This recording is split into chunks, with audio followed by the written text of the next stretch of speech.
hazvina kumira mushe kuSouth Africa iko zvinezvi ndiri kutambira nyaya iri kutenderedzwa izvezvi muri yeZimbabwe ka zvimwe zvacho zvinosiririsa ukaona zvinhu zvakadai so vanhu vakawanda vanozvitora kunge dambi but nyaya iripo yandiri kunzwa pari kunzi a 42-year-old Zimbabwean national was arrested in Middelburg, Mpumalanga after police found 582 passports from Malawi, Zimbabwe and Mozambique in his possession. Each passport contained cash meant to bribe immigration officials. Total cash seized was 147,300,000 rands. Ndo mari iripo iri kunzi yaonekwa ainayo ipapo yekuti angada kuti ase kuita anofambisa zvinhu. Normally inini zvangu chinhu wani chandisiri kukwanisa kuunderstanda pazvinhu zvese izvozvo kuti how come kuti munhu wani anowanikwa aine mapassport akawandisa kudaro. I understand zvinhu zvinonzwisisika ukatarisa chero bhazi chairo rinopinda vanhu vangani chero ukanzwa ningirikenda vanogona kuita kana 70 something. Maybe tokona kuti zvinogona kudaro hazvo it's because it's now December time vanhu vanenge vakusotesa matsamba avo ekufambisa kuti vazokwanisa kunge vachizokwanisa kupinda nepakanaka pavakauya napo but because munhu kurarama ari munzvimbo anenge atozvijaira dzatongome dzake dzanenge achita achingokiya mazuva ese. But zvinhu izvi situation iyi ma1 ndo patogara tichitaura paya kuti iwewe munhu ukati inini handiiti zvepolitics itaimega. Politics same politics dzokuti hauite nezvadzo idzodzo dzichadzoka dzotanga kuita nezvako and politics ndo dzinotanga kutoita nezvelife yako. Chero ukatoti I'm a pastor kuchechi ikoko politics dzinosvika. Ukati inini ndakaita dai ndakazofunda zvakanyanya handidai kana kuti inini aiwa ndizvinzwisise zvechinchi.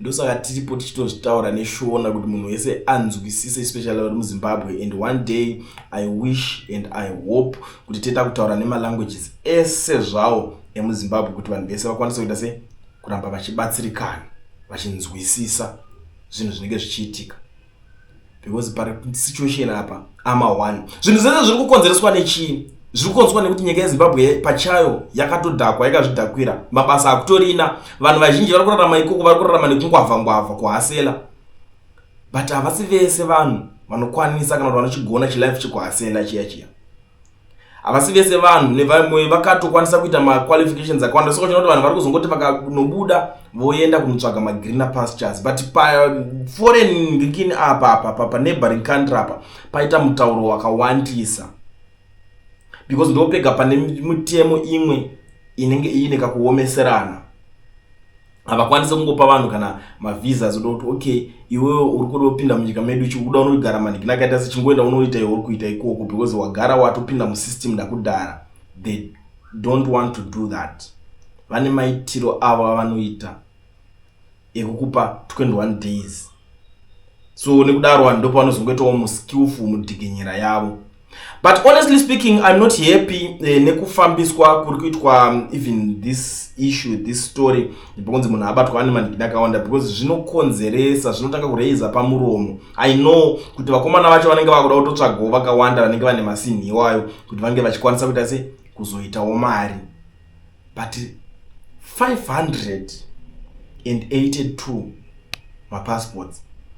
But the good thing is that asi maZimbabweans chete manhikina nawo ari kunzane Malawi, Zimbabwe neMozambique. Imi munozviziva muri yeZimbabwe kuti munhu akangorikana angobatwa aine passport isiri yake akutopinda bhizi zvinotosungisa pachayo yakatonyorwa kuti ukangobatwa ine umwe munhu inobva yatotorwa.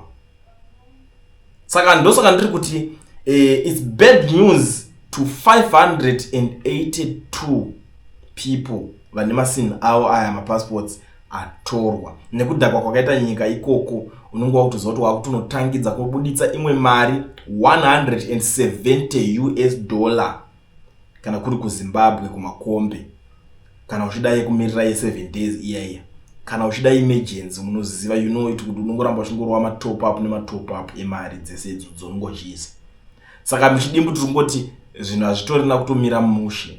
IDecember uyu pafamba Mhepo, pafamba Satan, zvinhu zvagara zvinoitika. I know kuti a lot of you guys who comment zvinhu zvakasiyana siyana, zvine basa reizvozvo zvinongodai ndisoona kuti zvanenge kutanga kuita movements. Musanyanya henyu kuzvivhunduka sterek because movements awaya ndiye kutsvaga cheuviri.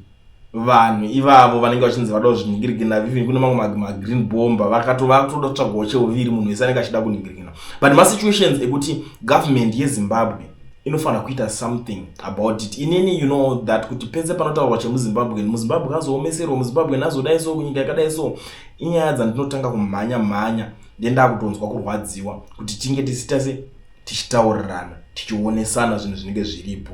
So ndo situation iri panapa yandangotambira. This is the bad news honestly. Kune mumwe munhu asina yake yatorwa ipapo haambonzwisise kuti dzaita bad news papi. This is bad news honestly. Kune vanhu vakaendesa zvinhu, ngwarira yako mana mutotarisa munhu ane 42 years makaningirikina iye mototsvaga kuti ndiani, but zita rake harina kubuditswa. Honestly speaking, bekutanga I thought it was an AI generated image, but ndazoona kuti no, photo iri ritori real. Because ndine ma-features andotarisa kuti ndiona kuti i-real kana kuti is not real. So ndatozoona kuti this photo is real. Mari yakawaridzwa paground, mapassport acho akawaridzwa. Purunzi mupassport imwe neimwe manga mune mari yanga yakaiswa imomo cheuviri. Zvaangaida kuti nemari iyo handizivi, pamwe anga achida kunopira vadzimu nemari yacho kana kuti passport ipambe yakachengetedzeka. I don't even know. But ladies and gentlemen, I don't want to waste much of your time nichitaura zvinhu zvakawanda. Ndobva ndatoshandisa mukana kuti kana uchinge uri muSouth Africa uchida kuregisterwa company, ubva uvhurwa FNB business account usina work permit kana study permit, type mapassport iwo abatwa anenge ane mazuva munopinda nawo pabhodha iwaya, pane company inonzi Education Research inokubatsirai.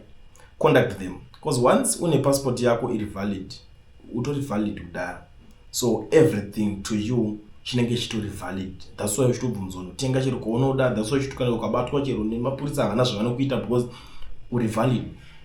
Saka tiri kuti ichi shandisai mukana kunoregister makampani, movhurirwa ma-FNB business account, makutorana, makutojuma kuti ma-subcontract, matenda, muzoshandawo zvinobatika.